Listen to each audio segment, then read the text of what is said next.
Now, Yeah. ByuL here up against KeeN. I feel like these two players are of just a higher caliber right now, and they're going to show us a better game. Yeah, I have to agree with you. ByuL so far, he started off really strong, and there was a ton of hype around him. He fell not into a slump, but he started losing more games, facing very strong opponents, but not really taking down the highest tier of opponents. And he's kind of settled in here now. He's gotten a lot of wins. He's up there on the winners ranking board, and he's definitely a very strong Zerg, and definitely a big asset here for IM. He's up against KeeN, who's had a bit of a rough patch in this season of Pro League, or this round, I would say, the last round as well. He's 3-7, and he's only played one game against Zerg. He lost it. He ends up playing a lot of TVPs, so looks like the maps he's picking are just oftentimes Protoss maps. Being Frost here, he has ended up playing against a lot of Protosses on Frost and has done very well against them, but he's got to play a Zerg here in ByuL, who oftentimes picks Protoss maps too because he's so good at ZVP. But I give ByuL an edge here, but KeeN, anything can happen with him. He's one of the most inconsistent players we've ever had in Pro League. Let's go in Game 3 to decide which one of these two teams is going to take the lead.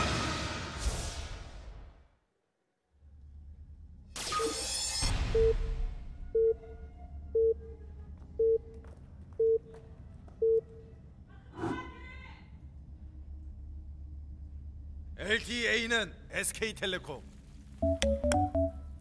Up here in the top right of the map on Frost, it is ByuL. And to the bottom left, in teal cross spawns, it's the King of Hellions, KeeN. And so I say, you know, ByuL is probably favored. He's really good at late game, and you know, he just has better results than KeeN overall recently. But KeeN might just get 10 Hellions into his base and win the game. You know, he's going to take that risk sometimes. He's going to win games like that. He's also going to play the game of his life. 1 out of 7 games KeeN plays, he's going to play the game of his life. You're going to be like, why is this guy not actually a GSL finalist? Yeah, that's what he does. And when you see those games, you're like, whoa. You know, it's often against really good opponents as well, where he just like takes them down in pretty stunning fashion when he's definitely the underdog. But is that game today? We're gonna have to see. ByuL definitely one of the best Zergs at defending, and I feel like he knows KeeN's style. KeeN has played a lot of games here, and I feel like he should be ready for anything like that, any kind of super big Hellion push with Blue Flame or anything like this. But you know, I think it could happen. We'll have to see how ByuL defends it. Mistakes can happen, definitely. Now, it looks like we're going to have a CC first here versus Hatch first. See if ByuL decides to go double Hatch before Pool, because wouldn't shock me. He's also going to get this early scout, so that might actually cause him to do it, which would be great for him. Let's see. He's coming over with that drone right now. Starts an extra drone at home. And you know what? I think he's just going to do it. He's going to come over here. He's going to see this. He's got a few more seconds. Like, he adds a second drone right now, and he's going to come up here with that drone scout, see the CC, and he's like, cool, I know exactly how to stop this, or at least how to get ahead against this. Yeah, this is exactly why he goes for the cross-spawn scout first. He wants to know if he can do this, and he is. He's going to send out that drone. He's going to make that third base. Very smart, very smooth move here by ByuL. I like it. Smooth criminal. Smooth Zerg. Yeah.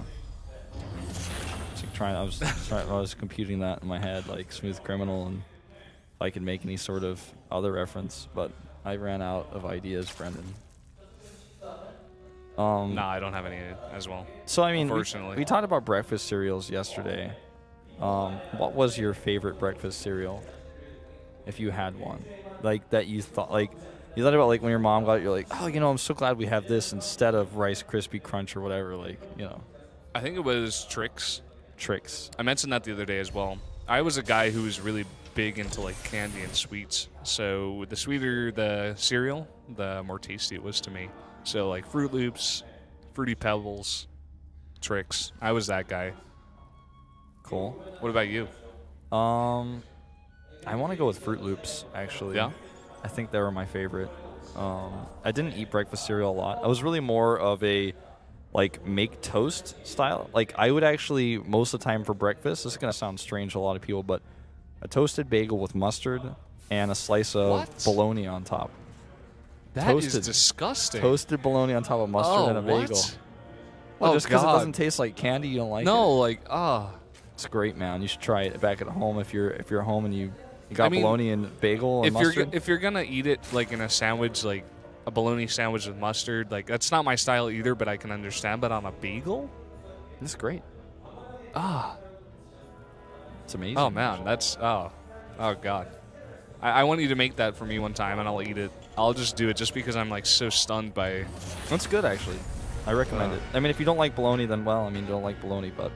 Well, being in Korea, they have a lot of cheap meats here in a lot of their foods, so I've kind of gotten used to the taste of all sorts of cheap meats. A lot of them comparable to bologna, I'm sure. I'm trying to think of what else I ate. Like I ate Pop-Tarts when I was really young. Once I had the taste for the cinnamon Pop-Tarts, not the frosted ones, but the older, just plain cinnamon ones.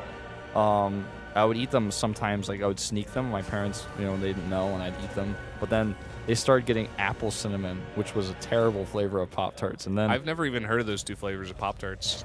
So I would I'm so sorry. So I would basically just have, when I was like really, really hungry, I wanted a snack, I'd go in the pantry and it's just apple cinnamon. I'm like, oh, it's apple cinnamon. The Pop-Tarts I didn't finish this morning because I didn't really like them. Yeah, that was one of the worst feelings as a kid. Just going into the pantry of stuff that your mom or dad bought from the grocery store, and you're just like, I don't want to eat this. My parents were smart. They knew I was a snacker, so they didn't keep a lot of snacks in the house. Whenever I would go to my friend's house, they always have like, I'd open the pantry, I'd be like, oh my god. Yeah, I was the same. And my friends would never eat it. I'm like, what? I just like sit there with their bag of Doritos and like Pop-Tarts in my other hand, just like that was so me, dude. Fat. my friends' parents always hated me for that because I'd never asked. So I'd just be like, well, I mean, you have like 30 Pop-Tarts in there. I could take one, right? That's totally fine. All right, well, we finally have the game picking up here. 4 Hellions are going to come over here and try to get some harassment done. These are KeeN Hellions, so even though there are almost more Queens than Hellions, you can never underestimate the damage output. He does scan over here. He wants to see what sort of tech is coming up. He already sees the Evo chambers. And he himself is going into Mech. It looks like an armory has started here. He's made a lot of Hellions. Yep. The Overlord speed is so important right now. Yep. You got to note the Overlord speed. He's going to get the Scout. He does not see the armory. That's a bit of a shame there, but he does see the Cloak Banshees on the way. Sees the tech going on in that tech lab on the starport, so knows that's going to be coming his way. He's going to prepare for that. Throws down 4 Spore Crawlers. Like I said before, ByuL, he takes his defense very seriously, especially against a guy like KeeN, who's known for his very strong harass. Yeah. I mean, he's basically just insta figured this out without even seeing any additional factors of the armor. He's like, no, this is Mech. I can tell. You made too many Hellions. And he starts a Roach Warren, goes into range upgrade at his evolution chambers, adds the extra Overlord infrastructure that he needs to make more Roaches. Yep. And those spores you were talking about, the lair is coming up here as well. I'm going to check and see if Cloak finished. It did. Yep, so he's not going to get a whole lot out of that investment, I would say. Well, Cloak Banshee is here in the base. Does get 2 kills. Is going to start hitting on that Queen, but the Queen does have vision, but loses it as it goes out of the range of the Spore Crawler. That second one in the main base does go up and gives the vision, but now it's going to come in here to the natural. Queen hit it on it again. Does not get another drone. Still at 2. She's just not that interested, Banshee. Yeah. She's just not that interested. No matter how many times you hit on her, she's not gonna. She's not gonna go. 4 facts, and a third base is up. Zerling run by coming over here. Wow, well, we almost saw a repeat. In there. Yeah. These Hellions going to be on the chase. Splits up the Zerglings. Very nice by ByuL with that one. Looks like the Zerglings still going to go down, or at least most of them. The Hellion count is so high. He's at, right now, 12 Hellions, 3 Banshees. He has so many Hellions that he can almost fight Roaches straight up with all the AoE damage he has. Yeah. We see now ByuL on the edge of his creep. He does have an Overseer in that army as well. I wonder if he's just going to walk across the map with the Queens. Seems like he's gotten his creep pretty far out there, that he's not too far away from the third base of KeeN. And he's going to put on the pressure here. And with so many of these Hellions against a bunch of Roaches, like, they're not really going to do much. Yeah, he needs those Thors to pop out right now. Would like to have a Siege Tank or 2, but obviously doesn't have time. Hellbat's here with these Hellions on the SCV pull with the Banshee. I think he's going to be okay. Let's see. I mean, this is a lot of Roaches. He needs to raise those depots, make sure the roaches don't get in. Lings are coming over as well. Banshees need to target a little bit better. Cloaking those is pretty funny. I mean, that's not going to help him out here a whole lot. He needs these Thors right now. They pop out, and they're going to start hitting on that Overseer. And that Banshee right now is going to start doing a bunch of damage, but there's so many of these roaches on the ground. Queen's coming in here as well. Yeah. I think he's actually just going to break through. Now that he has these Queens here, those Banshees are not going to have that staying power. I was going to joke about him targeting the Overseer earlier, but the thing is, it actually could come into play here, killing that with those Banshees being one of the last lines of defense. Now he's got siege tanks, though, a ton of Thors here. He's eliminated mining at the third base. He's killing some depots. He's supply blocked KeeN, but I guess he's going to have to sadly walk all the way home with all those Queens. In total on this map right now, he has 7 Queens, so he's still hitting decent injects at home, even with these 4 out of position. He's going to need a 4th one to go over to that base to get those injects, but I would say the trade here is okay. Oh, wow, even spreads a tumor here. He's going to force this to lift, and then the tumors are going to be so annoying. That is so nice. That's such a little trick you can do here to stop even more mining at that third base. The big thing here is that even if he has to walk all the way across the map, he's delayed mining for so long while getting his 4th up, and even starting a 5th over there in the top left. ByuL has total map control, and it's going to take so long for KeeN to get a big army here and push across the map. And ByuL is just going to be able to get anything he wants here with an incredible economy. Swarm hosts, +1 for mutas. He's getting it all. 2/2 for his roaches as well as any other ranged unit, like his Queen. It's like he's won a shopping spree before Christmas. He's like, I want this toy, I want that toy. Gimme the Megatron 3000. I'm going to get literally every single thing in this store. I never had anything like that, Brennan. Did you? Did I depress you with that? I never had anything like that where I was just like, all right, I want you to pick like 10 video games and you can have all of them. Like, that never happened. My aunt did that for my brother, but I never got the same treatment, unfortunately. But people always said, you know, it's not appropriate to give money as a gift because then it means you don't really know the person or something because you don't know what they want. And so my parents, why don't they? I was asking parents, why don't my aunts? They never give me money. You know, they just give me money that I get what they want. They're like, that's just not appropriate. I'm like, well, does that mean none of my aunts really know me? Like, does that mean that nobody in my family really knows me because they're not buying me Pokemon Silver? That's so funny. I'm just like, Mom, I don't know. I think like if you guys just gave me $1,000, is you guys spend, you know, about that much on gifts, like anyways, like, you know, for throughout the year, instead of just during my birthday and Christmas buying me like clothes and things, you could give me this money, then I could buy all the games I wanted. I'd never have to ask you, you know, for games. You never have to keep track of it because I know you guys are confused about whether you should buy Mario Party 4 or Mario Party 5. Get the newest one, obviously. These Hellions going to be caught. They're all going to die. That's so unfortunate for KeeN, rather. He's so far behind. He's getting even more behind. The Swarm hosts are so close to the third base. There's nothing defending One of those Swarm hosts was like so close he died. But the tanks over there defending the 4th base while these Locusts stop mining at the 3rd base. Roach is up here on the high ground. He's not going to even mine from this base as well. KeeN is in so much trouble. A drop of these Hellbats over here are going to attack the Queen instead of the drones. I know a lot of you guys are looking at this and saying, well, I mean, KeeN's only a little bit of supply down. He's got a strong comp. It's just that, like, the way that this game is going, he's not going to be able to gain any ground anytime soon. He's going to hold on to these 3 bases for a while, but how can he ever hope to move out and do damage? The Hellions that he got through to do damage didn't do a whole lot of damage, and I feel that one of the reasons they only got through is because they were, you know, they were just able to circumvent the army. And it's KeeN we're talking about here, so you never know. But 14 mutas now on the way when he only has 3 Thors and 2 Vikings. I mean, yeah, that's enough with some support on the ground here to push these back, but he needs to make sure they're all together. And right now, he's like attacking rocks. There's one Thor over there that got a decent attack, but look at this. There's so many tanks unprotected right now. There's no missile turrets over here. That's the 4th tank that went down, going to get a 5th. And the Swarm hosts the Locusts from the Swarm hosts keep coming in, killing the tank themselves before. And wow, ByuL is just taking this game to KeeN, I have to say. Creep spreading all the way to that 3rd base. Sensor tower is down, but it's just going to see his incoming death. 6th base down here in the bottom right. Yeah, I mean, he doesn't have enough Locusts to actually do a massive amount of damage because for some reason 10 of his Locusts are not rallied right now. But once he realizes that and starts sending them across, he's going to be able to keep killing that refinery that he killed several times already. It's going to further limit the gas income of KeeN. So starting to hurt here a lot, Brendan. Yeah. KeeN's trying to stabilize right now.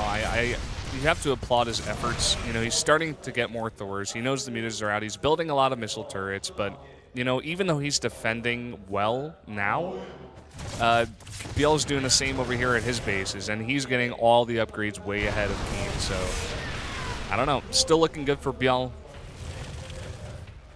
Rally these locusts again. Sending them across. 25 mutas right now on the map. I mean, it's really hard for KeeN to make sure his ratio is correct against all these units. He's not going to be broken, but he's going to be picked away slightly, you know, little by little every time. Another sensor tower has been started, so you can see his mule is coming. Now, I want to make sure that we don't overstate this, because KeeN does have a chance to come back. It's just that he's in this position where he doesn't have any ground, and almost every base is going to be taken. ByuL is not making the mistake that Sulky made against Reality. He's making sure the entire map is controlled by him. He can take all the minerals for his. He's being greedy. He's got that shopping spree, but he's like, I want every shopping spree. I heard there were like 5 winners of the contest that got a shopping spree. Well, actually, I want all 5 of them, because the other kid doesn't really want to spend the money anyways. He doesn't know the best video games. It's actually so true. Why does he keep doing this? This is like the 3rd time he's rallied one of the Swarmos. I think it's just like suicide, something weird. Yeah, suicide Swarmos. Or maybe one of the Swarmos like got misplaced and couldn't burrow. There's a lot of static defense here. He's going to kill some Harvesters. You know, a lot of Harvesters considering what he lost, but yeah, gets about 8 there. Yeah, it actually hurts the economy quite a bit of ByuL, who's only at 62 drones right now. Well, Viper's now on the map. ByuL going all the way up to that Hive Tech. He's going to continue to make more Vipers here. Going to get air upgrades, of course. Continue with that. Continue harassing over here at the 3rd base. Scan goes down. Blinding Cloud those turrets or something? No. Got to be careful. We might lose a Viper here. Yeah. This costs so many minerals and gas. Base is found over here, and with 5 Hellions, we'll eventually kill it. Slowly. Corvid Reactor on the way for 2 Ravens. The upgrades right now are actually even at 3-2 for both players. Talking about range, though, not melee. And he has the +1 carapace for his flyers and +2 attack. He's getting these Ultralists, though, which without any, you know, melee upgrades are not going to be big damage dealers. They will be able to tank quite a bit. But he's got to move the Swarmos back, and KeeN is actually starting to get a little bit of ground. Yeah, this is what you can do with Mech. If you defend for long enough, you get 200-200. You try to harass here with the Hellions, and you just wait until basically, you know, you're not on as many bases as your Zerg opponent, but your army is just so strong, and the Zerg is going to have to fight you multiple times to kill all of it. I feel like the problem for ByuL this game has been that his composition was never strong in one facet. It's always been like so. It's actually like the multi-pack Chewy granola bars, man. Like, he's got a lot of different units, but it's like not really what you want in this case. Yeah, he's dipped his hand into basically everything here. Because the nasty raisin one that nobody eats is actually the 4 Ultralists here, which by themselves can't really accomplish a whole lot because they don't have any attack upgrades. They're very expensive. He's going to go over here and use Blinding Cloud. I mean, watch this. Yeah, whoa. That wasn't a good idea. And neither was that with that many missile turrets, rather. Swarm hosts over here still, like, not in a huge number, just at about 10, I believe, still. And this army is coming across the map. It is really scary. He's got Ravens in that mix as well. You know, these Locusts are going to start doing damage to that 3rd base, but does he really care? He's been able to build, KeeN has been able to build a composition that's catch-all. And usually when you play against Mech, as a Zerg player who's ahead, you want to force a lopsided composition so then you can directly counter it with the bank that you have. So say you force a ton of Thors, and then you go into a Roach count that's big enough to deal with it because they don't have enough siege tanks or something like that. That's something that we've seen in the past. But at this point, I mean, he's got a great ratio of siege tanks and Thors because he's been able to sit back and make whatever he wants because he's basically like, well, I mean, you have a few Mutalisks, but you have a few Swarm hosts, so I'm going to make a few siege tanks to deal with those and the Thors for the Mutalisks.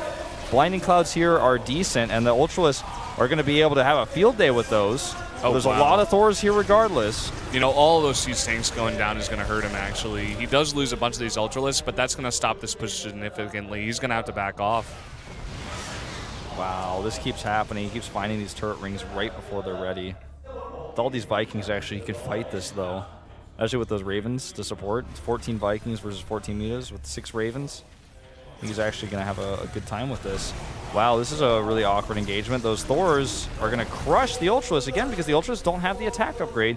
With these Swarm hosts, though, it's a different story. Really curious about what happened with the Mutalisks and the Vikings. I'm going to go hunt them down. Okay, so he found the Mutalisks but didn't kill them. Here comes some Seeker missiles. Yep, gonna spread them out. Those guys are toast, unfortunately, and gonna keep what he can alive. ByuL, that is.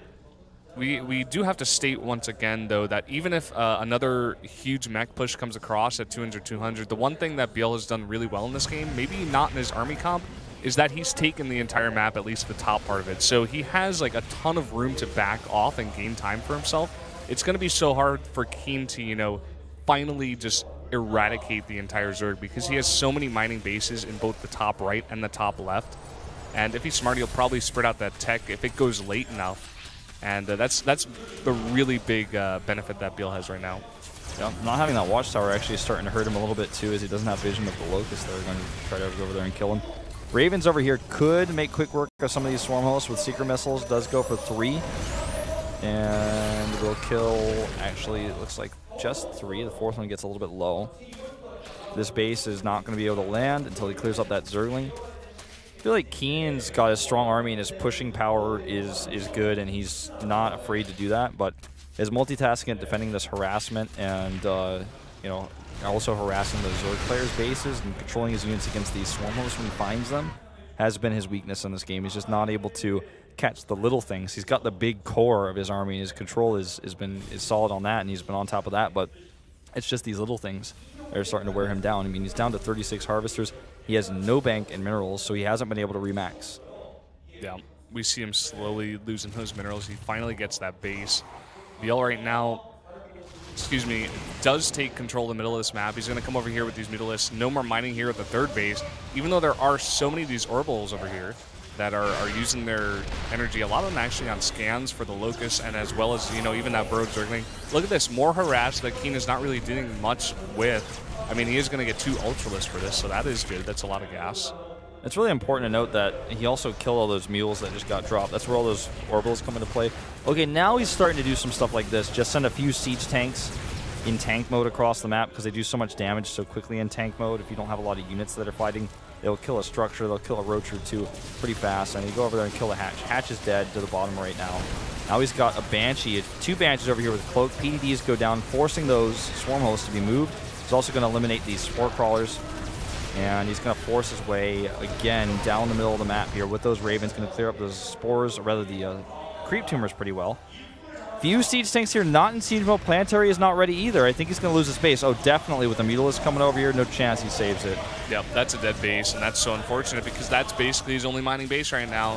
Again, this push is very scary, but ByuL has so much room, and he has so much bank that he's going to be able to remax in a ton of larva. Look at that, 80 larva right now on the units tab. So he is totally fine. He's starting a bunch of this static defense to delay this push. He's probably going to come back. You know, after taking out that base, that was just a huge victory there for ByuL. He's going to come back and eventually clean up this army as well. I mean, he needs to decide how he wants to remax. Right now, he's just making Spore Crawlers. He has a huge bank. He doesn't know exactly what unit he wants to make. Okay, so starts 5 Ultras and 30 Zerglings. That's his choice here.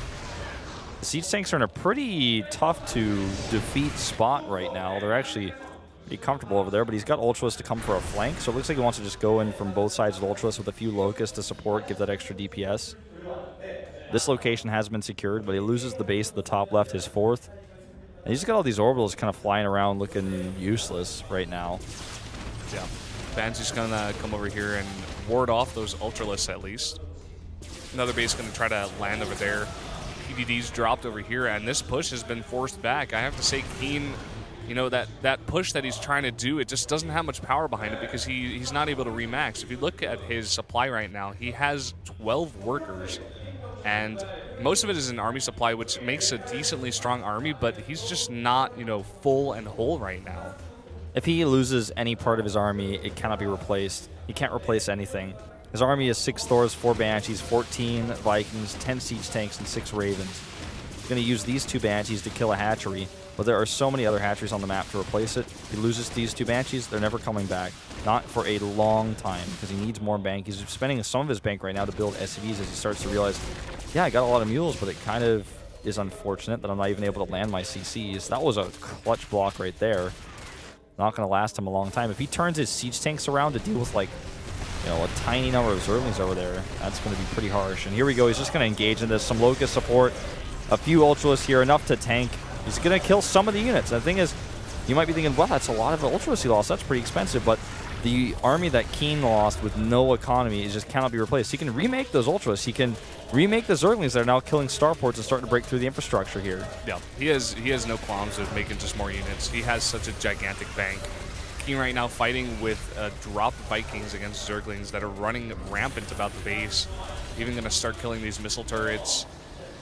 He needs to secure a base. It's basically his only hope here. And even if he does, I'm not sure if that's going to be it. You know, he has that base over there. It's well protected. He has the planetary at it. He's not mining any gas because he doesn't need it just now, but he's going to have to start mining it pretty soon.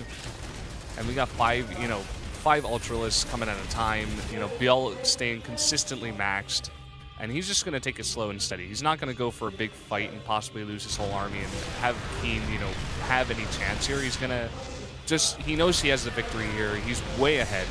And he just has to slowly grind KeeN out of this game. I would like to see even some Infestors. Infested Terrans for the extra DPS.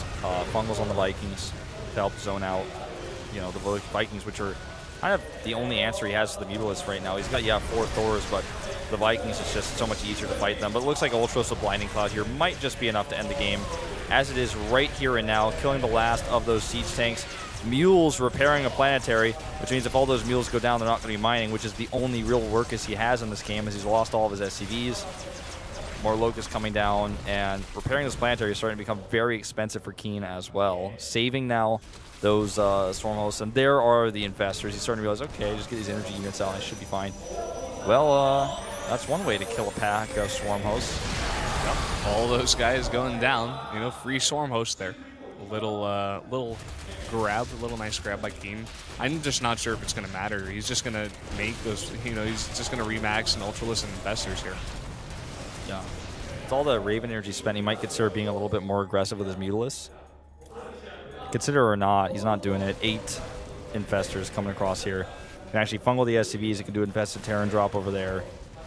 Mutalists picking off a Viking one at a time. If he can bait these into the Infestors, I think that was what he's going to do. I think he's going to burrow these. Try to bait in. There's not a lot of siege tanks, though, to protect these Vikings, so maybe he doesn't even have to bait. Maybe he just walks over, quite literally, and fungals. Secret missiles being used, and, well, there we go. 1 and 2. Every single Viking is locked down, and GG. No way out of this one. ByuL takes it. And we'll put IM into a 2-1 lead here. Yeah, very well played by ByuL. He knew what he was going against. He played very well. You know, maybe not in army composition, just going a little ragtag bunch of units, keeping whatever he needed during the mid-game, but then once it got later and later, he just took the entire map. KeeN gave him way too much time. ByuL forced him back, took map control very early once KeeN was on 3 bases, and KeeN was just having so much trouble getting any kind of push to work to go all the way across that giant map of Frost and Frost positions. So very nicely done by ByuL, kind of what I expected. Yeah. Well, I mean, I just look at that game and I think, like, what could KeeN have done? He needed to do more early. He just never really had any place on the map. He never controlled anything. And even though ByuL never forced a composition that was one-sided of him, he had enough bank and he had enough of the right types of units to eventually throw that back.